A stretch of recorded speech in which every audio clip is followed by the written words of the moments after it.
Halo semuanya, hari ini kita bakal ngobrolin soal sebuah jaringan raksasa yang nggak kelihatan tapi perannya vital banget buat menghidupkan dunia kita. Anggap aja ini arteri global yang mengalirkan energi ke hampir semua aspek kehidupan kita. Yuk kita telusuri jalan raya super di lautan yang jadi penopang dunia modern. Coba deh bayangin, pas lagi isi bensin mobil, kita jarang banget kan mikirin bahan bakar itu datang dari mana. Padahal bensin itu udah menempuh perjalanan ribuan mil loh. Jelas, bukan dari sumur minyak di belakang pom bensin, tapi dari belahan dunia lain. Perjalanannya luar biasa jauh sebelum akhirnya sampai ke tangki mobil kita. Jadi, gimana ceritanya semua ini bisa terjadi? Nah, semuanya itu dimulai di lautan dunia. Disinilah minyak memulai perjalanannya, dari tempat ia ditambang menuju ke tempat ia paling dibutuhkan. Coba lihat deh, prinsip dasarnya, di satu sisi kita punya negara-negara produsen utama, kayak di Timur Tengah dan Rusia. Nah, di sisi lain ada konsumen-konsumen raksasa seperti Asia dan Eropa. Jadi, tantangannya adalah gimana caranya menjembatani jarak yang super jauh ini, memindahkan energi melintasi samudra yang luas. Dan tentu saja, kita nggak bisa gitu aja masukin jutaan barel minyak ke kapal biasa. Untuk tugas seberat ini, kita butuh raksasa-raksasa lautan, yaitu supertanker. Ini adalah kapal yang dirancang khusus, yang panjangnya bisa setara dengan beberapa lapangan bola digabungin. Sama kayak mobil di darat, supertanker ini nggak berlayar asal-asalan. Mereka itu ngikutin jalur laut yang sudah pasti. Nah sekarang mari kita lihat lebih dekat, seperti apa sih jalan raya di lautan ini? Rute-rute ini bisa dibilang adalah arteri utama dari sistem sirkulasi energi global kita. Ini adalah jalur-jalur yang paling efisien, paling aman, dan paling ekonomis untuk menghubungkan produsen dengan konsumen di seluruh dunia. Nah, ini dia nama-nama besar yang wajib kita tahu. Masing-masing dari 6 jalur ini punya peran yang sangat-sangat penting untuk menjaga aliran minyak dunia tetap lancar. Mereka ini ibaratnya denyut nadi dari perdagangan energi global. Yang menarik dari slide ini adalah rangkumannya yang simple tapi ngena banget soal pentingnya 3 jalur teratas. Selat Hormuz itu ibarat gerbang keluar untuk semua minyak dari Timur Tengah.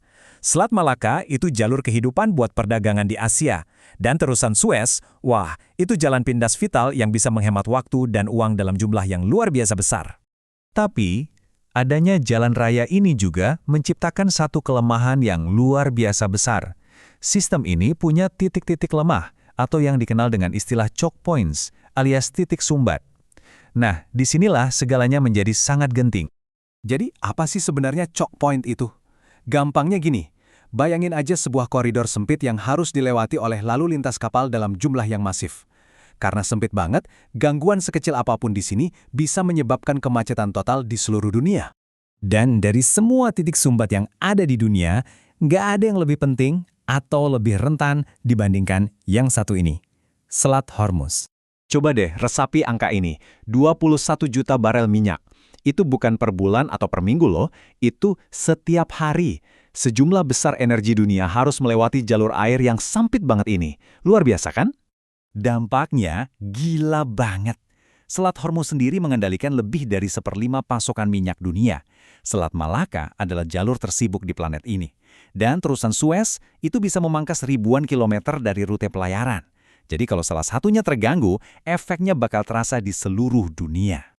Oke, ini mungkin kedengarannya kayak urusan geopolitik yang jauh di sana ya, tapi percaya deh, apa yang terjadi di selat-selat ini punya dampak langsung ke kehidupan kita sehari-hari, dan terutama ke dompet kita.